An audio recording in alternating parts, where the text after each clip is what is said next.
Hey guys, Professor Matt here with an overview of Chapter 1 of your textbook, the Kelleher book. Today we're going to talk about principled public relations. And I'm excited to start the course this way and with this chapter because the idea of principled public relations is key to our understanding of how public relations works today, at least effective public relations. Principled PR has to do with the idea that we are in the business of building relationships. We are in the relationship building business. That's what public relations is. So anything we do that's not principled is going to undermine the most important thing in public relations today, and that is trust. Every single relationship, in order to survive, needs to have trust. And to do that, we need to practice public relations from a principled standpoint. So I'm going to give you a quick overview of the chapter. You've got the PowerPoints that are uploaded. I want you to read the chapter. I want you to take the quiz and also post and discuss the question that I've asked in Canvas. Okay, so let's begin. Let's talk about here then a definition of public relations. As you can tell by the name, public is in there and also relations. So what is a public? You're going to see there in this chapter that a public is a group of people with shared interests. And when we talk about public relations with an organization, it's a group of people that are or could be affected by the organization and that could affect the organization. Okay, so it's a two-way thing. We can affect them, they can affect us. We have this relationship with them. It can be any number of things from customers to employees to legislators to the media to the environment to the community and so forth. Okay, people that actually have some stake in what you do. In fact, that term stakeholder is often used instead of publics as a way to say that anybody that has a stake in what you do is a stakeholder and then hence a public. So public obviously is part of that definition. But let me give you the sort of the textbook definition of public relations. And this is going to be the one we're going to use for the most part as the operating definition for PR in this course. So here it is. Public relations is a management function that seeks to identify, build, and sustain mutually beneficial relationships between an organization and its many publics. Okay? So, first of all, a management function. The people who do PR need to be at the very top of the organization. And that way we are practicing proactive PR as opposed to reactive PR. Proactive PR gets out in front of things. It actually makes the right decisions. It does things right. And then it doesn't have to react to all the negative things that potentially an organization could do or say. Okay, so we want to be proactive and we want to be part of the management. Mutually beneficial means that we win as an organization and our publics win also. Now, I don't need to explain this to you, but if you're in a relationship where you are giving, and getting nothing in return, that's a relationship that's not going to last for long, right? Same idea in PR for organizations. We need to win as an organization. Our publics need to win as a result of working with us, whether it's employees need to win, obviously, if they're working for us. Customers obviously need to win in that relationship as well. Okay, so we are fundamentally in the relationship building business. There may be a few terms you've heard about PR that we need to address. You may have heard the term spin doctor.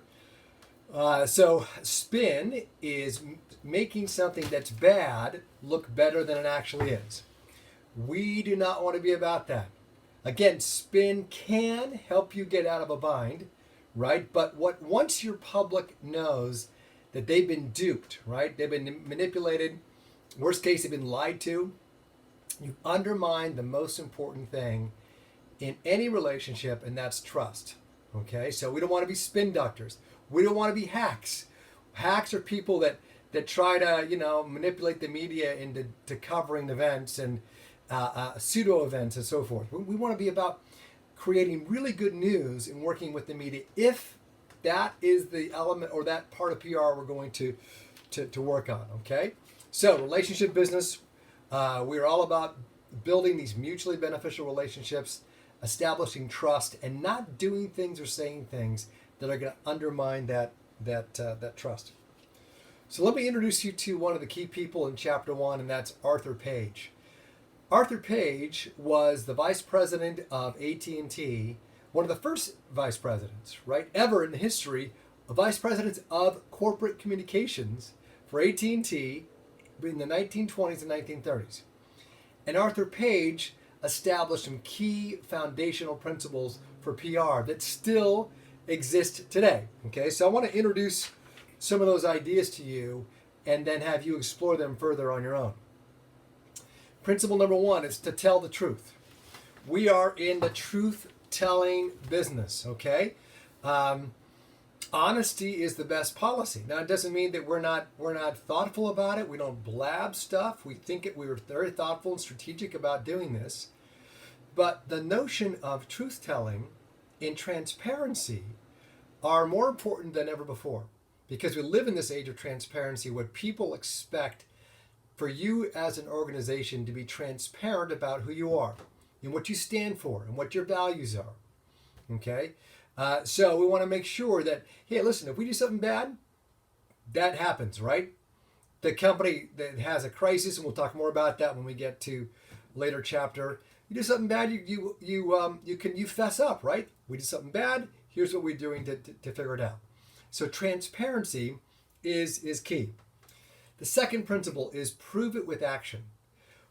What we all know is that talk is cheap, right? Your behavior has to match your rhetoric.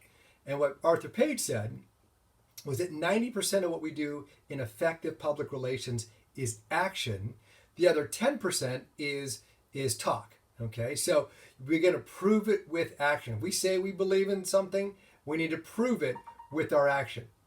The third is listening to the customer. That's pretty clear. We'll talk next time about models of PR, but two-way symmetric communication, right? It's balanced. We talk, our publics listen. They talk, we listen. How do we demonstrate that we've listened? By adjusting, okay? By making changes, if indeed we need to do that. The next one is manage for tomorrow. We want to be proactive and not have these short-term gains at the expense of long-term gain, because we can do stuff, again, we could spin, we could get ourselves out of a bind, but long-term we know that's not going to be a good thing for us. Next one is conduct public relations as if the whole company depends on it. And this is so true that everyone in an organization, from the people who are answering the phones, the customer service, to the salespeople, to all kinds of whatever interaction that is, we need to realize that integrity, honesty, transparency is going to be key. So everyone needs to be involved with that. The last one, the second to last, is remain calm, patient, and good humor. And we can talk more about this when we talk about social media. Certainly, there's a lot of instances where we might be tempted to lose our cool or whatever in responding to things, but we need to be calm, patient, and good humored. And then the last one is realize that the company's true character is expressed by its people. Again, the idea is that organizations are made up of people. And these people themselves are the most powerful points of contact that others have with organizations.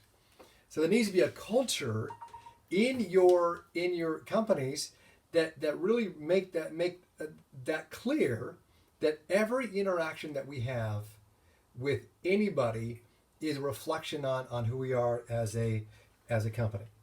Okay, last thing I want to talk about before I let you guys read this, if you haven't read it already, is that every chapter ends with a section on ethics.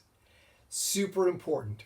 Okay, and in chapter 1, it talks about the reason for studying ethics, and then the other thing it does, it gives you a guide for making ethical decisions. Really want you guys to focus on that, on how that works, and then we'll be applying that to cases at various points in the semester. So I hope that helps. As an overview, go and read the chapter, take the quiz, post and discuss the discussion question I have in there, and we'll see you next time.